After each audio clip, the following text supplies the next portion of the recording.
Okay, ipapasok ko na ha, ganyan, ganyan. So, parang, pinasok na po pala talaga niya. So, parang sabi, ang sakit.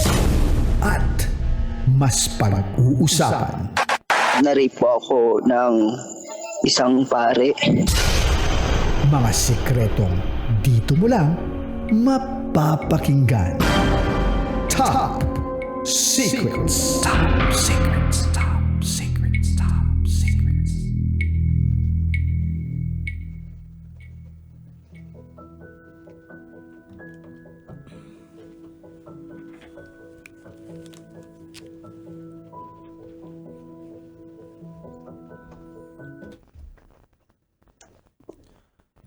Good evening Luzon, Visayas, Mindanao, Metro at Mega Manila. Muli oras na muna natin sa Buong Kapuluan. It's already 11:42 PM at muli kami nagbabalik para sa ikalawang pagtanggap po ng mga tawag ninyo. Yes, at meron agad-agad tumawag sa amin para sa programang itong Top Secrets. I-welcome na natin siya agad. Magandang gabi. Magandang gabi po. Ano pong pwede naming itawag sa'yo? V. V! Ilan taon ka na, V?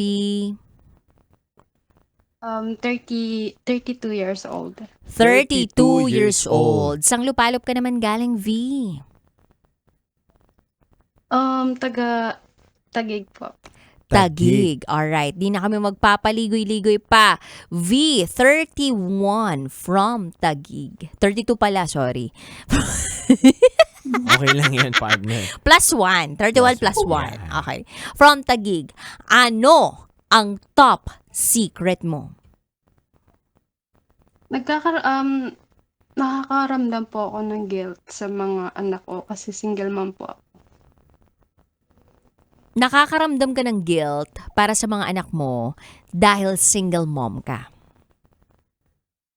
Tama ba ako na Yes pagkakarinig? Pwede mo bang Po. i-explica sa amin at laliman pa yung kwento mo tungkol dito sa nararamdaman mo? For sure may pinanghuhugutan ka. Okay, single mom ako almost 10 years na.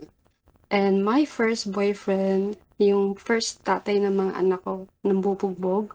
So, bata pa lang po kasi ako noon na nagkaanak ako, it was 16 years old and yung tatay 15 years old.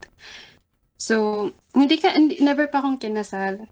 Since broken family kami, nagstay ako sa tao na ayoko kasi nang magaya sa akin yung mga anak ko. Kaya stay ako kahit binubugbog ako. Yun. Hindi ako nakapagtapos ng pag-aaral. First year high school lang sa old curriculum po. And then, fast forward, ngayon, nasa sa akin yung mga anak ko. Ako lang nag-provide, ako lang talaga tumataguyod.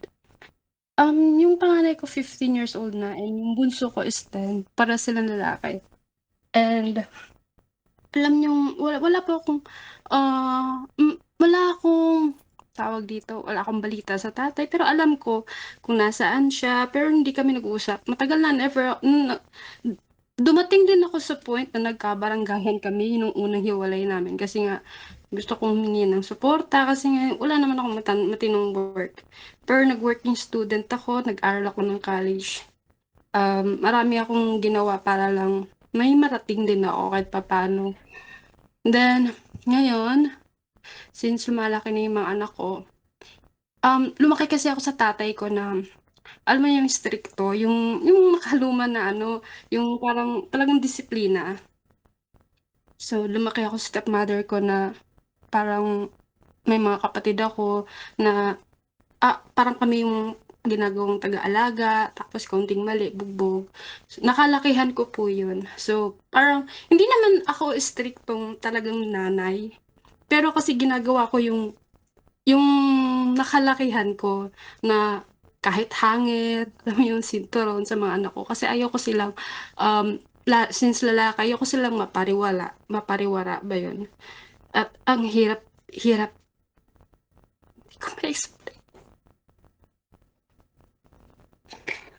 Ang hirap pagpalaki po ng mga anak ng lalaki, lalo na pag may isa ka lang. Kasi, hindi ko ma-explain eh. Parang, hindi ko ma-explain sa kanila kung bakit ganito ako. Yung bang gusto ko pag galing sila sa school, dito lang sila sa bahay, masunurin po sila, gumagawa sila sa gawaing bahay, TV, wala silang mga gadget kasi nga ang hindi kasi wala sa mindset ko yung bagong generation ngayon. Parang ang gusto ko lang focus sila sa study nila. Tapos tulong lang sila sa akin kasi kami-kami lang naman tatlo eh. Tapos um, nahihirapan ako kasi hindi ko alam kung paano maging tatay sa kanila. Kasi pakiramdam ko hindi ako enough. Yung feeling ko, yung panganay ko may sama ng loob sa akin. Hindi ko siya makausap kasi sobrang busy ko. Napakailap ng mga anak ko sa akin. Ang hirap, parang, ang hirap, basta ang hirap maging tatay sa kanila. Kahit gustuhin kong ibigay na maging nanay, maging tatay, maging best parents, hindi ko magawa. Nakakaramdam ako ng guilt kasi tuwing papagalitan ko sila, nasasaktan ko like yung panganay ko minsan sumasagot sa akin kasi siguro mailap kasi siya eh, lalaki. Hindi ko alam kung paano ko sila didisiplinahin kasi nga pagod ako, wala akong tulog, puyat ako, ang dami kong ginagawa, ang dami kong iniisip. So, kapag magpapaalam sila sa akin na, "Mama, magba-basketball," ayoko. Kasi takot ako sa panahon ngayon, sa labas, sa barkada, ayaw ko po talaga. Hangga't maaari, dito lang sila sa bahay. Kaya hindi ko alam kung paano ko i-explain kung bakit, paano, hindi ko po talaga alam. Hirap mag-isa, ang hirap itaguyod silang mag-isa. Hirap na hirap po kasi araw-araw tuwing nakikita ko sila natutulog, nakakaramdam po ako ng guilt. Kasi hindi ko, alam niyo pong, kasi ganito, yung parang hindi ko magawang maibigay yung perfect parents para sa kanila.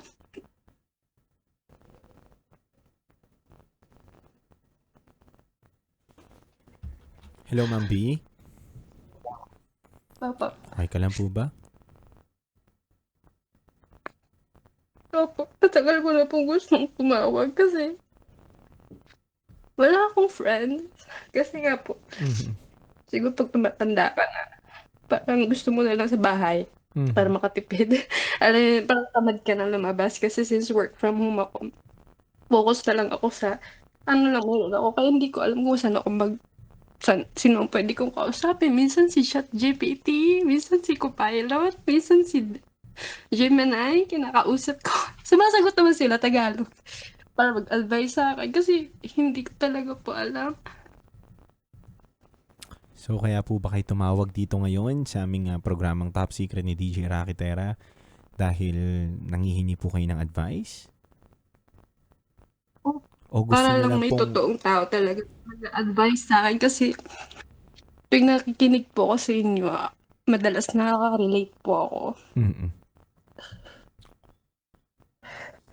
Unang-una po, ma'am, maraming salamat dahil nagtitiwala po kayo sa amin sa ganitong pagkakataon.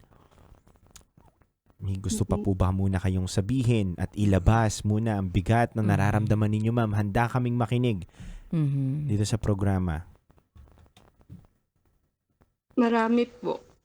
Siguro pinakamatindi na lang is pinagbakasyon ko yung mga anak ko kasama ng lola nila. Mhm. Tapos nasa province sila ngayon kasi summer, lagi silang dito sa bahay. Siyempre napag-iinitan ko sila dahil masikip lang naman yung bahay namin eh. Mhm. Hindi naman po, um, God, well, napaka-bless ko kay Lord kasi sa dami rin ng mga nangyari sa akin, may mga narating din naman ako kahit papaano at naayos ko yung buhay ko yung work ko as a freelancer. So, kahit papaano, na-provide ko ng komportable yung yung buhay nila, yung hindi namin naranasan noon. Pero, kahit ganun pala, no, pag mag-isa ka lang, hahanapin mo pa rin na, parang hindi ako enough. Alam mo yung binibigay mo yung material na bagay para sa kanila. Pero, parang feeling ko hindi enough. Pag nakikita ko sila na pumapasok sa school and uwi sila, late sila ng uwi, tatanungin ko lang naman sila. Tapos minsan nagsisinungaling yung panganay ko, nasasampal ko siya. Kasi nasasaktan ako kasi nga lumalaki siya ng feeling ko, ang ilap na nga niya sa akin, tapos naglalay pa siya. Yung sinubukan ko siyang kausapin, pero feeling ko nasa loob-loob niya yung sama ng loob. Nararamdaman ko. Then, one time, narinig ko silang magkapatid, hinahanap nila yung tatay nila. Tapos ko, hindi ko naman alam kung ano sasabihin ko sa kanila. Hindi ko naman sinisira yung tatay nila sa kanila. Pero, sinubukan ko naman lumapit sa tatay nila eh. Kahit hindi nga suporta eh. Kahit birthday lang. Pasko, New Year. May bumati man lang sa dalawa, malaman lang nila na may tatay sila. Nabuhay pa tatay nila. Pero sinisin lang naman ako ng tatay nila eh. Kaya napagod na ako at hindi ko na yun sinasabi sa kanila. Tuwing papagalitan ko sila, lumalabas lahat na sama ng loob ko. Sinasabi ko, mag-isa lang ako. Maawa naman kayo. Kasi wala pa akong tulog. Iniisip ko pa yung mga gagawin ko. Tapos, hatiin ko pa yung utak ko sa mga kailangan gawin para sa kanila, para bukas. Kasi pag mga meeting sa school, dalawa sila, hatiin ko yung utak ko, parang gusto ko na hati yung katawan ko sa magkaibang schedule. Tapos meron pa akong pasok, may mga gagawin pa. Hindi ko na alam, hindi ko na maisingit kung paano ko pa ipapaliwanag, ipapaintindi sa kanila na ganito yung tatay nyo, ganito, ganyan, na wala nang pakialam. Hindi ko talaga maipaliwanag. Nakakaramdam ako ng guilty. Nakakaramdam ako lagi ng guilty. Totoo nga, tuwing matutulog yung mga anak mo, tapos tititigan mo sila, mararamdaman mo yung pain. Minsan, lagi na lang ako nagpe-pray. Kasi, ayoko makaramdam na ganito. Pero pakiramdam ko kasi, hindi ako ina. Pakiramdam ko, ang sama-sama akong magbulang. Di ko alam, masama ba minsan disiplinahin sila, ayoko lang silang mapariwala, ayoko silang mag-ayos sa tatay nila. Masama ba na ganito ka strict? Masama ba na hindi na lang ako magpaliwanag kasi busy talaga ako? Masama ba na ganito ako kahigpit na nanay? Masama ba na hindi ako perfect na parents? Masama ba yun? Ma'am Yun lang B. naman. Hello, Ma'am B. Opo. Nalulungkot kami sa kwento mo, ma'am, unang-una. At tandaan mo, ma'am, wag natin sabihin po na hindi ka perfect na nanay. Unang-una, wala naman handbook para maging nanay. At hindi naman perpekto talaga ang mga tao dito sa mundo. There's no perfect mother or perfect parent. Oo, wala. Walang ganun. Nasa sa inyo po talaga yan kung paano nyo po didisiplinahin yung anak ninyo. Ma'am, wag mong tignan na mali yung pagiging nanay mo para sa mga anak mo, ma'am. Nakakalungkot lang, ma'am, kasi syempre, ako kasi partner, lumaki ako ng wala talagang tatay at naiintindihan ko itong si Ma'am V dahil ako din naman napapatanong din ako sa sarili ko na ang hirap mag-open sa nanay kasi iba pa rin yung POV ng tatay. Pero Opo. hindi mo naman kailangan ipilit sa kanila bilang isang nanay na magpakatatay ka at maging tatay yung POV mo Nanay ka Ikaw yung ilaw ng tahanan. Ikaw din yung gabay nila doon sa mga bagay na magiging desisyon nila. Kung tingin mo na nagiging mali ka dun sa pagdidisiplina mo, ako naniniwala naman ako, kami rin naman, dinisiplina rin naman kami ng nanay ko na pinalo din kami, sinaktan din naman kami. Pero Hinangir din kami. Hinangir din kami, di ba? Pero hindi para takwil ko yung nanay ko, di ba? Para sa akin, ma'am, wag kang masyadong maging hard sa sarili mo na, Yes. na sobrang parang wala akong kwentang nanay. Hindi po. Mhm. Yung hindi mo po sila iniwan kahit mag-isa ka lang, Mhm. yung pinaglaban mo, yung mga buhay nila para mabigyan mo sila ng maayos na kinabukasan, ma'am. Doon pa lang, ma'am, hindi na dapat namin questionin yung pagiging nanay mo. Eh. Totoo. Ma'am, Tsaka, itong pagkakataon na to na tumawag siya sa atin, that means you are really doing your best to be a mom. yes. Diba? Naiintindihan ka namin sobra, ma'am. Gusto ko namin yakapin ni DJ Rocky ng sobrang higpit. Totoo. Hirap magpalaki Thank you ng po. dalawang bata, dalawang anak yan na kinaya mo Ang galing mo. Saludo sa'yo. Saludo sa iyo, ma'am. Pinag-aral mo sarili Thank mo.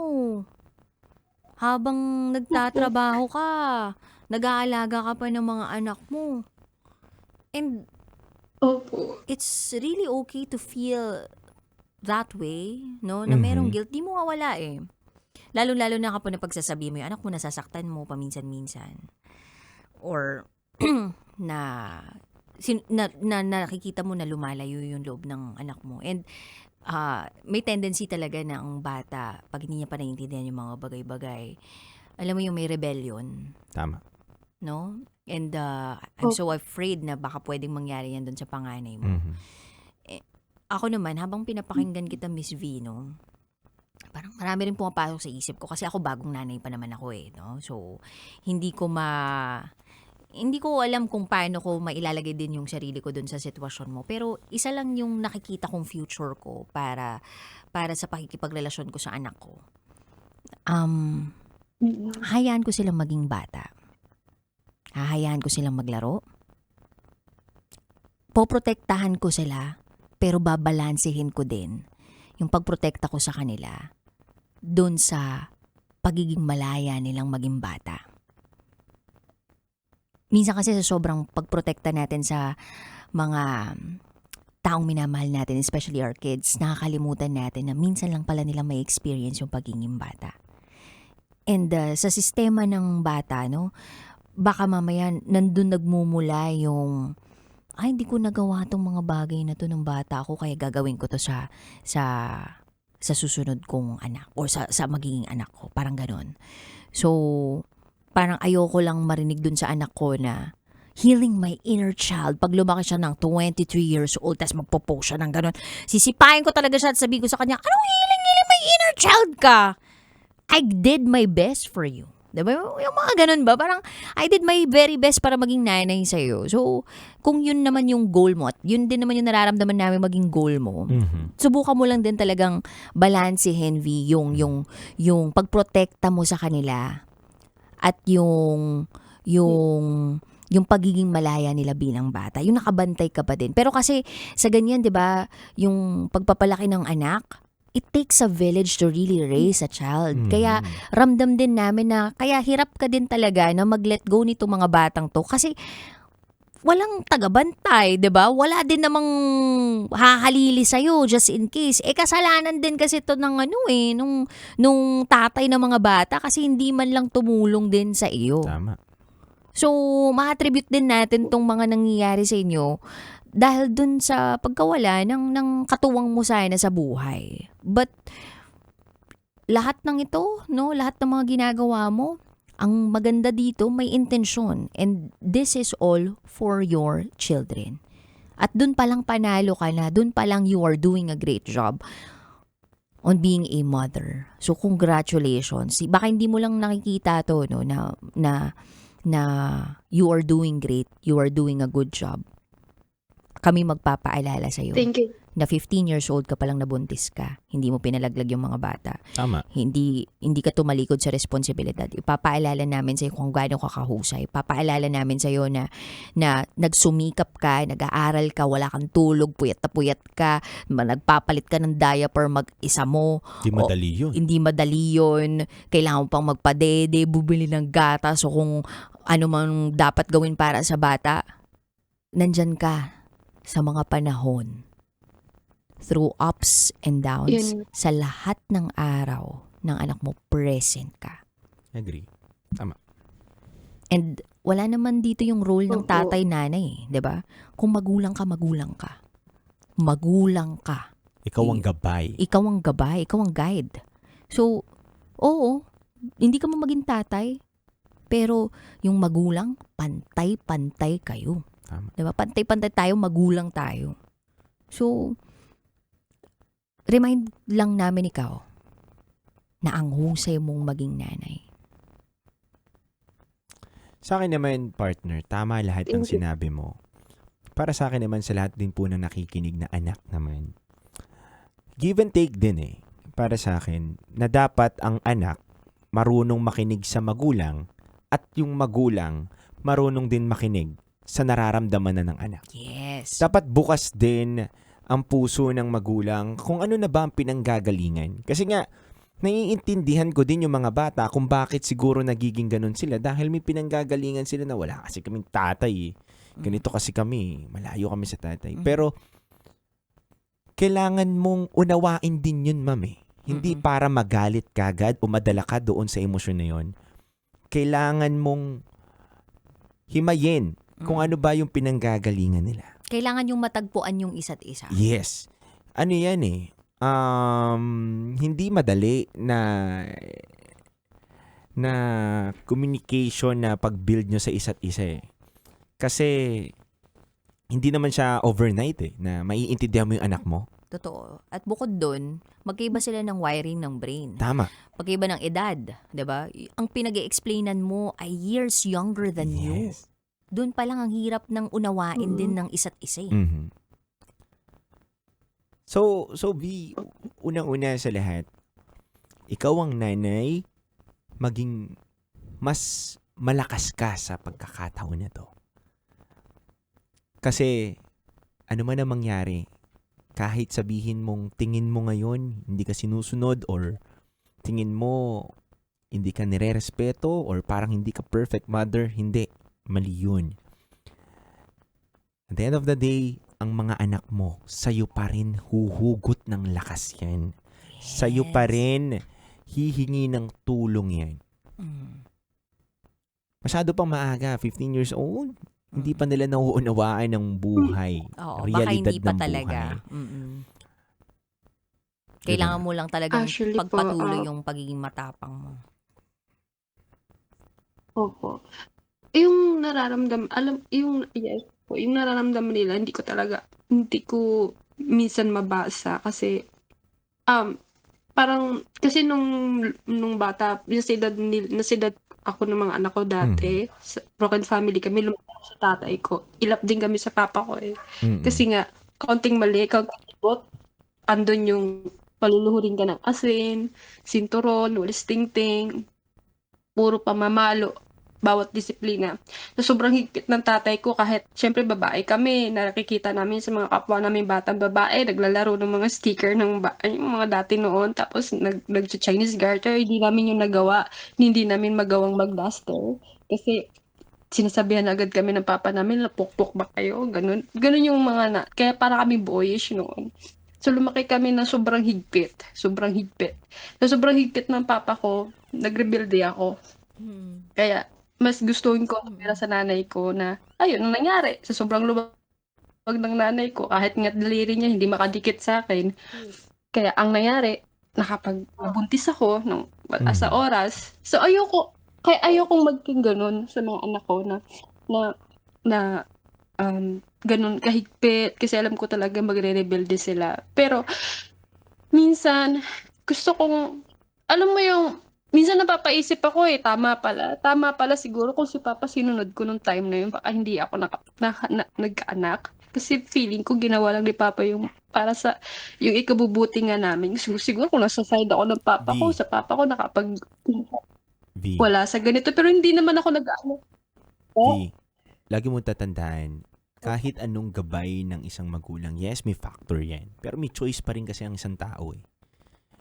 Ako naniniwala ako dito, kahit anong feed 'di ba, ng information, guidance ng isang magulang sa isang tao. Kung choice niya naman talagang gawin yung bagay na 'yon, gagawin niya 'yon. Mm. Mm. Pero V, Tama po. ito lang ang gusto kong maitulong sa'yo na siguro sa pagkakataon na to, mas alamin mo kung paano magkakaroon kayo ng maayos na relationship or bonding netong mga bata. Kasi hanggat maaga, hanggat nasa 15 years old sila, hindi pa naman nila yung experience mo na pagdaanan mo, na pagdaanan na nila eh. Madali pa tong mahilot eh. Alamin mo kung ano yung hilig nila. Sa mga ganung paraan, tingin ko, makukuha mo sila eh. Alamin mo yung hilig nila. Alamin mo rin yung ayaw nila. Ngayon, parang give and take na yan. Okay, ito yung ayaw nila. At ito rin yung ayaw ko. So, dapat napapaunawa mo sa kanila yon. Yung mga ganung bagay na hindi naman kailangan laging pagalit. Laging paatak sa kanila. And iba rin po kasi yung generation natin noon sa generation ngayon. 'Di ba? So, hindi natin pwede i-compare eh. So, dapat lagi nating babalansihin. Kaya nga tayo magulang. Kasi guide tayo. Inaaral din natin. Marunong tayo makinig, marunong tayo mag-isip, at marunong din tayo buksan yung puso natin doon sa nararamdaman nila. Yun lang, ma'am. Tingin ko, basic to eh. Ito yung mga basic na kailangan nating gawin, ma'am. Unang-una, ma'am, patatagin mo yung sarili mo. Huwag kang mag-self-pity na parang hindi mo na ibibigay yung lahat. Kasi the more na lagi mong sinisisi yung sarili mo, hindi mo na bibigyan ng maayos na relationship yung anak mo. Ng maayos na communication yung anak mo. Kasi mismo sa sarili mo pa lang, hindi ka na okay. Dapat, ma'am, ayusin mo muna yung sarili mo. Unang-una, ma'am, saludo kami sa'yo. Kung tingin mong walang naniniwala sa'yo sa kagalingan mo bilang isang magulang na mag-raise ng child, na hindi mo pinalaglag sa 15 years old ka pa lang, di ba? Hindi biro yun. Hindi biro yun. Kumbaga matapang na siya to begin matapang ka na. with. Oo. Gamitin mo na lang yung lakas mo ngayon. Lakas mo ngayon. Kumbaga, yan ang dapat panghawakan mo, ma'am. Ngayon ka pa ba susuko? 15 totoo. years old na yan? 15 taon na ang tinaya mo, ma'am.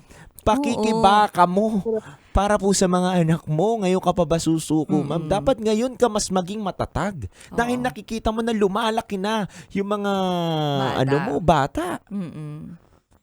Hindi talaga madali, ma'am, maging magulang. Totoo. Sobrang hirap talaga, ma'am. Ang hirap maging tatay, ang hirap maging nanay. Ang hirap maging magulang. Mahirap maging magulang. Walang sa gender yan eh. Diba? Basta magulang ka. Kasi responsibilidad yan eh. Na wala man kayong pinirmahan, pero kailangan mong gampanan. Wala kayong sinumpaan na, okay, ganito, pero kailangan mong gampanan yan eh. So, ma'am B, yun lang sa akin. Buuin mo yung sarili mo. Pakatatag ka, manalangin ka. Unang-una naman, wala kang ibang kakampi kundi si God. Ako naniniwala ako doon, partner, na naman, si Lord ang magbibigay sa'yo ng wisdom, ng lakas. Yung akala mo bibigay ka na, mapapagod ka na, pero hindi, biglang bibigyan ka niya ng lakas, galing, husay, and wisdom. Tama si Titan Jello, V. Kailangan marunong tayo talagang bumalanse. Marunong makinig, hindi lang marunong magsalita. Kasi napakahalaga na alam at ramdam ng mga bata na yung magulang nila nakikinig din sa kanila. Hindi man tayo oo sa lahat ng mga request nila. At least alam nila na napakinggan natin sila. Naunawaan natin sila kung saan nanggagaling. At doon natin yung paintindi sa kanila na kaya ito yung ginagawa ko, dahil ganito. 'Di ba? Parang yung sa bang approach, nasa approach din, 'di ba? And I'm sure ikaw na-navigate mo 'yan, 'di ba? Alam mo 'yan. Na-navigate mo 'yan. It's just that nauuna lang din yung takot. Nauuna lang Stress din mo. yung guilt, Yes, 'di ba? guilt. Pag Ang pinagsama-sama mo kasi talaga 'yan lahat, nakaka-overwhelm to the point na mapapaisip ka kung okay pa ba akong nanay? Baka hindi na ako perfectong nanay o baka baka ayaw na talaga nila sa akin. Baka wala akong kwentang nanay. Lahat ng mga katanong na yan, papasok talaga sa utak mo pag nagsama-sama yung mga negatibong feelings na yun eh. And it's normal eh. It's normal. Kasi yung makulit ako dun sa nanay ko, tinanong niya rin yung sarili niya eh. Oo. Mali ba akong nanay? Oo. Napatanong, dude. Oo. Lalo na pag parang nakikita na ng nanay, di ba, na nagre-rebelde yung anak. Oo. 'Di ba parang may pagkukulang ba ako, sumosobra ba ako? Oo. Pero ang nanay naman o ang tatay, 'di ba? Basta magbigay lang sila ng advice o magbigay lang sila ng gabay o hindi sila magkulang sa pagbibigay ng proteksyon, pagmamahal o oras, 'di ba? Magulang pa rin 'yan. Tama. And makikita 'yan ng anak mo. Pag lumaki na siya, dun ka niya ma-appreciate lalo. Kaya pala ganito yung ginawa ni mami. Kasi ito paling gusto niya ipaintindi sa akin. Pero ngayon, unti-unti, subukan lang nating ipaintindi. Kung hindi man maintindihan, subukan uli sa susunod, 'di ba? Sa'yo naman forever yung mga anak mo eh. At hanggat nandyan sila, subok lang ng subok. No? Kasi nanay ka. Pinagbaka. Tapos, 2 months na sila nandun sa province kasama ng lola nila, yung mama ko. Tapos, hindi ko nakakausap yung anak ko. Pag kinakamusta ko sila, iniiwasan ako ng panganay. One time, nag-video call kami, mukha ng nanay ko ang nakikita ko, pero hawak ng panganay ko yung phone. So, parang wala akong kausap. Ang sumasagot ng tanong ko, yung panganay ko, tinatanong ko, ang sasagot yung lola. So, sinabihan ako ni mama na malapit yung panganay ko sa kapatid na sa asawa ng kapatid ng yung lalaki sa iba. Siguro kasi nga tatay figure ng kailangan. Parang yun ang inaano niya, malapit siya sa tatay ng iba. So parang nasasaktan ako kasi nga ayaw kong kausapin. Sabi ko lang, hayaan na lang, hintayin ko na lang kayo pagbalik dito. So, hindi kasi ako sweet na nanay talaga.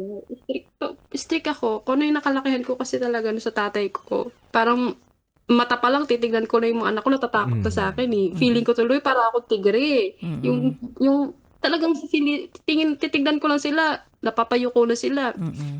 Pero V, ikaw ba, may gusto mo Opo. ba na baguhin yun sa sarili mo? Kasi kung yun yung image na naipapakita mo o na-i-establish mo dun sa mga mata ng anak mo, wala ka bang gustong mangyaring pagbabago na yun yung nakikita nila na parang disciplinarian ka lang, stricta, yun lang yung image mo para sa kanila? Hindi mo ba gustong parang baguhin yung parang konting calibration lang na parang pakita ko na sweet din ako, loving ako, caring ako? Kasi alam mo yung parang kahit na tigre ka sa mga mata nila, alam nila na tahanan ka din. Alam mo yun, yung parang eto dito pa rin ako dudulog.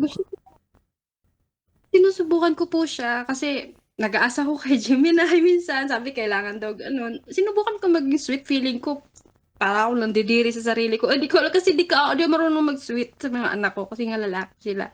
At talagang parang hindi, minsan nga parang feeling ko di nila ako nakikita dito sa bahay. Kasi nga labas-pasok lang ng bahay.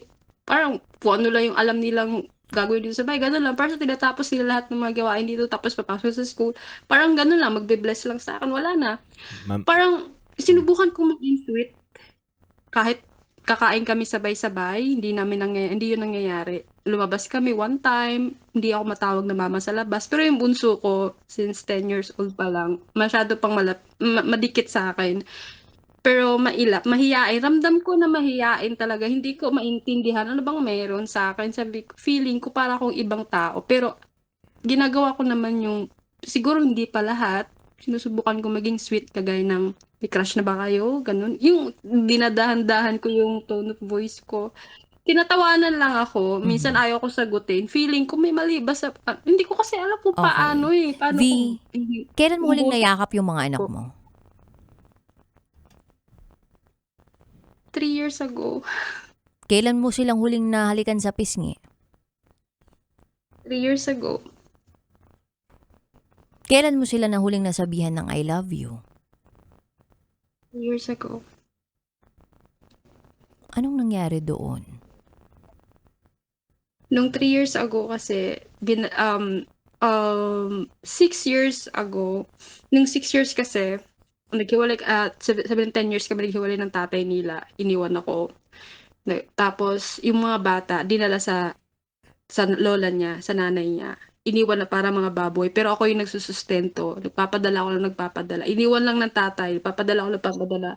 Tapos sabi nung lola, nagpapadala ako kahit counting sipon lang padala, yung pala hindi napupunta doon sa mga gamot.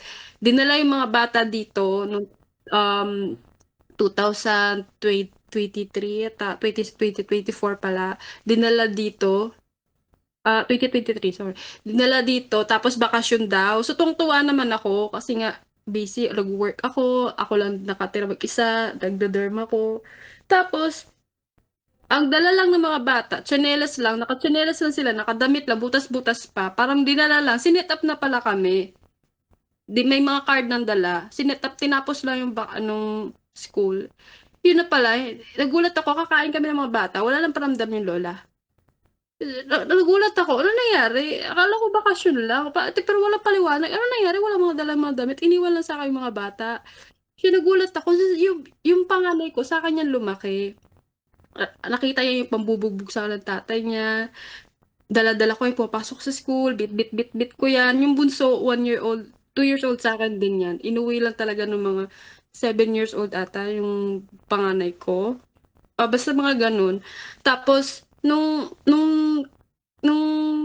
dinala na, nung nasa akin na yung mga bata, hindi ako kilalang bunso ko, yung panganay ko, kilala talaga ako. Mailap, dun sweet kami, sweet, kasi syempre, dun talagang na-miss namin yung isa't isa. Tapos, dito nabago na yung um, lifestyle nila, yung probinsyano sila dito naba sila, malnourished talaga sila nung dinala sa akin dito, wala lahat. Talagang lumipat ako ng bahay kasi bawal ang bata sa dorm. Talagang lahat ginawa ko para lang, okay, mapataguyod ko sila dito. Kasi ang hirap Nag-BBTO pa ako noon before. Tapos, sila lang dito sa bahay. CCTV lang ako. Ganun lang. Hanggang sa yung panganay ko kasi parang sa labas napapabarkada na. So doon ko na siya na start na naging strict na ako. Kasi dito sa lugar ng Manila, syempre Taguig, uso may mga adik. Ayoko siya mapariwara kasi hindi naman ako 24 hours na naka eye to eye sa kanya o nakatingin ng mata sa kanya. Gusto ko lang siya sumunod sa akin. Napagbuhatan ko na siya ng kamay, napaluhod ko siya ng asin na doon na, parang lumayo na yung loob niya. Tapos parang nagkahiyaan na ata kami na magkaroon ng yung kiss, beso, ganun niya. At o kaya I love you. Kahit nga tawagin ko silang anak, parang nahiya na ako sa sarili ko. Parang feeling ko nahiya na ako sa anak ko. Tawagin siyang anak. Kaya doon na, parang naging angry na ako sa paningin nila. Tinuloy-tuloy ko na kasi wala na Gusto ko na lang silang isang tingin lang, takot na sila. Ganun. Pero ma'am, Tapos nagkakaroon ako ng Mas naintindihan namin ngayon, V, Naintindihan kung paano nagmula yung guilt mo. Kumbaga, okay, napakalalim din talaga nung paghugot mo nung guilt mo. And hindi pa huli naman ang lahat 'di ba? Kung talagang ito yung pinanghugutan mo, ito yung mga nangyari sa inyo, hindi mo na maibabalik yung mga naging desisyon mo dun sa nakaraan. And kung paano mo binild, 'di ba, yung relationship ninyo ng mga anak mo. But it's always okay to restart. And okay din na ayusin, 'di ba? Yung dapat maayos doon sa sarili natin. Because if pinalaki ka ng magulang mo na very strict, and yun yung gusto mo ding ipasa dun sa anak mo, pero sa tingin mo naman ay hindi naman uubra yun, no? Kung sa tingin mo hindi naman healthy yun at toxic yun, it's time to break the cycle. Kasi ang nagkakaroon talaga dyan parang trauma bond, 'di ba? Parang I am not the person or right person to say this, pero may mga nababasa ako tungkol doon. And isa yun sa mga fear ko as a magulang, na kung ano man yung na-pass on through generations, no? Doon sa lolo-lola, tapos sa tito-tita, sa magulang, tapos doon sa anak, baka maipasa ko din sa susunod. And yung linya na hurt people. Ikaw kapag na-hurt ka, 'di ba? You have this tendency to hurt also others unknowingly. Hindi mo man intensyon na masaktan sila, pero kasi since ikaw sa sarili mo, nasaktan ka na noon, bakit parang sa'yo parang normal din yung ganong klaseng hurt, 'di ba? Doon sa pinalalaki mo. So, siguro konting or hindi naman konti, talagang i-look back mo, damhin mo talaga sa sarili mo if ito ba ay okay pa. If this kind of parenting is still okay dun sa mga bata. Kasi baka kailangan may mabago. At hindi pa huli ang lahat para may mabago. Huwag nating paabutin dun sa parte na na-build na talaga yung isang malaking pader sa pagitan ninyo ng mga anak mo. Ramdam mo na alam mo na ngayon, anong susunod? May gagawin ka ba o wala? Pagpapatuloy mo ba yung pagiging strikta mo, disciplinarian, dahil nasusuka ka dun sa pakiramdam ng pagiging sweet o caring? Tayong mga nanay, kung kakayanin natin na yakapin yung mga anak natin sa bawat oras o minuto na dumadaan, gagawin natin yan. Kasi mahal natin sila. Diba? Kung kaya nga natin na magkadikit lang kami. Ako eto para sa akin bilang nanay, bagong nanay, kung pwede ko lang bit-bit yung anak ko, araw-araw makita ko lang siya. At masiguro ko lang na hindi siya madadapuan ng kahit anong lamok. Makita ko okay siya. Goods ako dun. Nagpa-install pa ako CCTV para lang talagang makitang okay siya Para lang kahit nasa trabaho ako, yung presensya niya maramdaman ko pa din. And every day walang mintis. I love you. Yakap. Halik. And hindi ko alam kung hanggang kailan ako titigil sa paghalik at pagyakap dun sa anak ko. Siguro kahit nga malaki na siya Huwag lang in public siguro na may asawa na siya. Kiss ko pa rin siya, diba? Pero I don't care kung sakaling maisip ng iba na, cheesy ko naman. No. Anak ko yun And I will shower him with all the love in this world. Naiinggit nga po ako minsan sa mga napapanood ko sa YouTube, sa social media, kung gaano sila ka-close. Minsan, nagyaya ka pa. Iniisip ko, paano ko kaya to gagawin? Kasi gusto ko yakapin yung anak ko, lalo na yung bunso ko. Kasi siyempre maliit pa, 10 years old pa.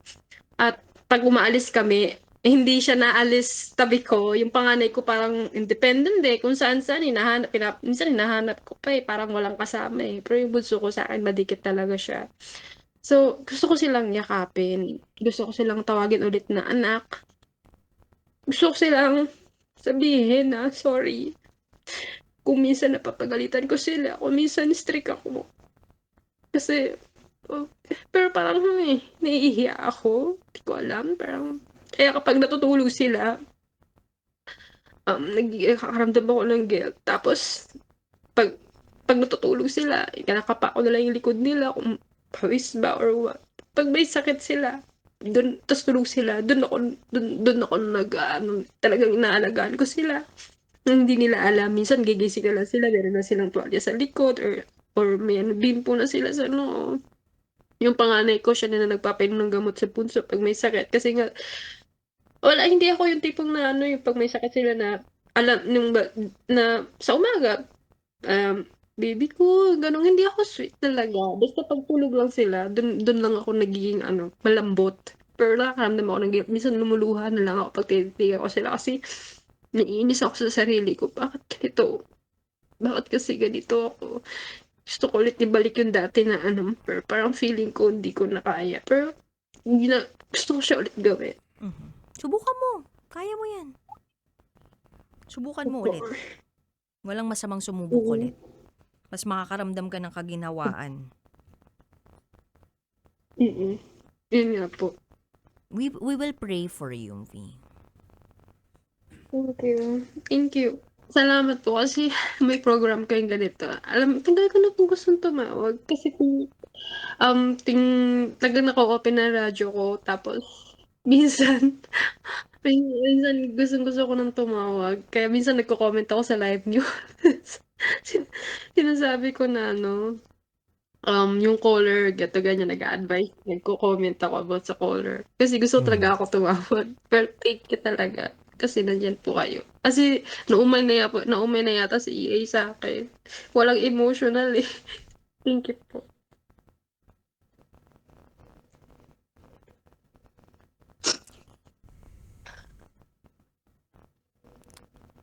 Yun, B. Unang-una, maraming salamat sa'yo. Hindi mo naman kailangan siguro maging sweet kasi unang-una. Ang hirap baguhin yung kinalakihan mo na eh. Ito'y nasa, ano mo na eh. Nasa DNA mo na. Pagpapalaki ng tatay mo talaga. Kung hindi siya naging sweet, masyado siya naging mahigpit. Yun ang nakuha mo sa kanya. Hindi naman mababago yun eh. Pero B, yung pwede mong improve eh. Hindi mo kailangan maging sweet pero kailangan mo maging bukas. Opo. Diba? Gagawin ko. Pagbalik nila. Yun lang yun. Tsaka ang pagiging mahigpit sobra lagi na magulang. Minsan, hindi rin nakakabuti. Nakakasakal. Sobrang nakakasakal. Kasi kung gustong gagawa ang bata ng paraan para tumakas or gumawa ng kalokohan, nagawa. Alam mo, minsan nga mas na guilt pa eh, yung bata. Nakakaramdam ng guilt yung bata kapag yung nanay niya bukas sa kanya. Anak, payagan kita dyan, pero ito usapan natin. Ito lang tayo. At least nauunawaan mo siya. Yun lang ang ganda ng mga sinabi ni J. Rocky at hindi ko na kailangan pang pahabain pa. And V, yun lang, maging bukas ka lang sana. Hanggat bata pa sila. Hanggat bata pa sila, V. Hindi pa hulian yan. And remind them that you love them. I love you. Sobrang bilis lang sabihin nun, I love you. Pero dude, kasi may mga tao talagang ang hirap sa kanila sabihin yung I love you. Pero dude, anak naman yun. Tsaka, meron talaga, dude. Ako lang naman, ito sa akin lang naman, baka kasi hirap tayong sabihin lang yun. Pero gusto marinig yun ng bata. Anong gagawin mo? Hindi mo ba ibibigay sa kanya yun? Diba, parang, kung ako, dude, like ako, gusto ko marinig mula sa anak ko na dumating yung panahon na sabihan niya ako na I love you. Kasi hindi naman porke hindi tayo yung taong yun, hindi na natin kayang ibigay yun. Kaya pa rin naman natin ibigay yun eh. Naaaral at natututunan. Natututunan, naaral. Pero hindi naman kailangan every minute ibigay. Yes. Ano ba naman yung sa birthday? I love you. Mababawasan ka ba ng buhay pag nag-I love you ka? No? I love you. Napakadaling gawin nun. 31 ka na lang bukas. Totoo. So, yung mga bagay na kayang gawin, na kahit hindi mo pagkatao, minsan ibigay mo kasi baka yun yung hinahanap nila. Baka yun yung inaasam-asam nila. Kasi pag iniisip ko baka yung ganun, yung kailangan nila sa ngayon. Yung ganun mong pagpaparamdam sa kanila. Oo. Baka yun. Opo. Ilabas mo yung ganung klaseng ikaw. Na baka hindi mo pa natatagpuan. And minsan, yung anak natin, yung magiging susi natin para matagpuan natin yung mga ibang parte pa ng sarili natin na hindi pa natin nahuhukay. Oh, seryoso Tama yan. yun. May Totoo mga yan. bagay na parang hindi mo akalain na mahuhukay mo pa sa sarili mo, pero kaya mo pala yun. Kasi nanay at Kasi nanay ka eh. magulang na ako ngayon. Yeah. Tama, Oo. tama. Dude, totoo yun. Yung akala mong hindi mo kayang gawin, magagawa mo dahil magulang ka na. Totoo. Totoo yun. Yung tipong kaya mo palang umakyat ng hagdan kasi dahil yung anak mo biglang sumigaw. 'Di ba? Ganda Yung biglang naging superwoman ka dahil yung anak mo biglang nahulog sa higaan. 'Di ba? Ganyan. Yung Diba, ang biglang bilis? yung ang bilis ng reflex mo. Yung dati ang bagal-bagal mo namang kumilos pero dahil sa anak mo, grabe. Yung kaya mo palang magpuyat, 'di ba? Ng 24 hours di ka natutulog para sa anak mo. Ang dami mo nang nagawang ganun, sis. it's time Mm-mm. para dagdagan pa ulit yun. Kaya mo yan. Opo. Maniwala ka lang. Maraming Thank you. salamat, V.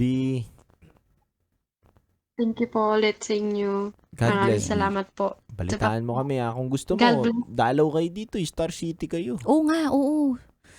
Anin natin yung anak mo. Gusto mo ba? Banding natin sila. Oo, sa'yo, kasama mo. Ano ka lang, Gusto ko PM po. lang, PM Sabado, lang. ano? Ay, May i-schedule Sunday po ba natin. kayo gising? Schedule natin. Schedule natin. Schedule natin. Sige. Magbe-message Message na ka lang dito po sa kapag nakapag- 091652955595. Okay? Thank you po. Thank you po. Thank you. God bless, God V. bless. God bless, V. Mhm.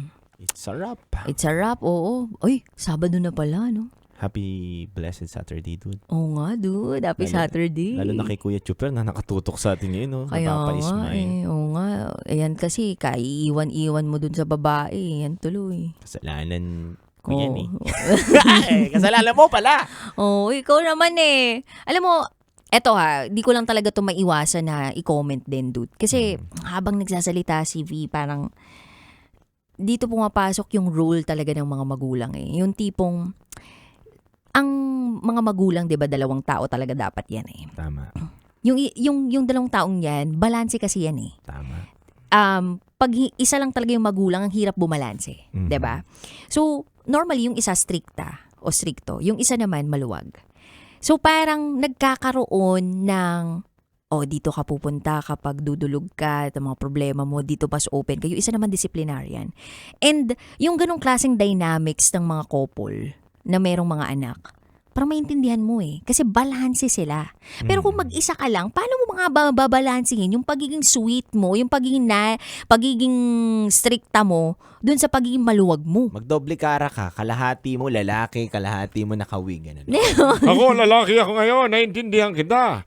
Dito. Anak, bawal yan. Ganun. Anak, bawal yan. Kabila. Naintindihan kita, anak. Kidding aside, pero ang hirap, di ba? Hirap, mahirap pag mag-isa ka lang. Meron pa yung part na magpapaalam yung anak mo. Sa'yo, kunwari, papaalam sa'yo yung anak mo. Dati ka magpaalam. Dati ka magpaalam. Di ba? Ay, ayoko talaga. Sa daddy mo ikaw magpaalam. Tapos yung daddy mo, di na caught off guard na, di ba? Kasi sa kanya ka na lumapit. Ano sabi ni mami mo? Hindi. Hindi! Pag hindi ka pinayagan, papalayasin ako din sa Ay, mali pala. Palayasin ko siya sa bahay. Ganon. Diba, Hirap ganun? talaga. Diba ganun, no? Tama ka dun, partner. Yan eh. Kasi kailangan may nagbabalanse din eh. Kaya naiintindihan natin yung kalagayan ni Vina. Nahihirapan siya. Nandun siya sa parte na, ano ba talaga ang gagawin ko? Magiging disciplinarian ako. Dapat maluwag ako dito. Hindi pwede naman. Kasi baka naman sobra silang mabigyan ng kaluwagan. Oo. Maging mali naman ang resulta. Oo naman. Minsan nandun naman si V sa sobrang pagdidisiplina niya. Parang nasasakal na yung mga bata. So, Totoo. yun B, ito effective to B. Doble kara ka talaga. Minsan gigising ka sa umaga, lalaki ka. Magandang umaga sa inyo, mga anak. Parang si Mr. Pogi. Ay, si Master Pogi ba? Magandang umaga sa inyo, mga anak. Hoy, kumain na kayo! Kumain na kayo! Ganon. Balanse yun. Doble kara. Diba? Ganun ang buhay. Nakakaloka. De, tsaka let's break the toxic family cycle, no? Yung kung ano yung dapat pain na naranasan mo dati, yun din yung mararanasan dapat ng anak mo, no?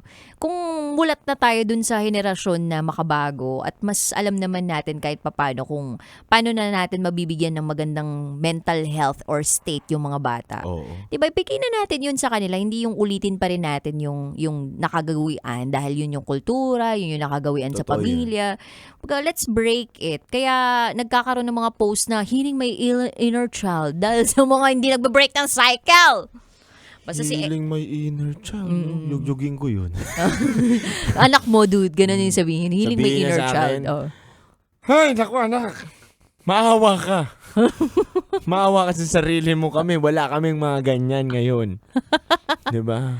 Ay, nako. Anyway, Automatic na ngayon na na Oo. duyan. Totoo. Dati sinasabi ko yung chewy mo, sinisipa-sipa ka pa dun sa duyan, ganun. Oo. May automatic na no? totoo. Ano tawag doon? Hindi ko alam. Ba't alam mo Wala dun? dun. Nakita ko lang sa kamag-anak ko. Alam mo eh. Hindi. Ano pa yung bago ngayon, dude? Ano pa yung mga ano? Hindi ko alam. Uwe. Wala na ako.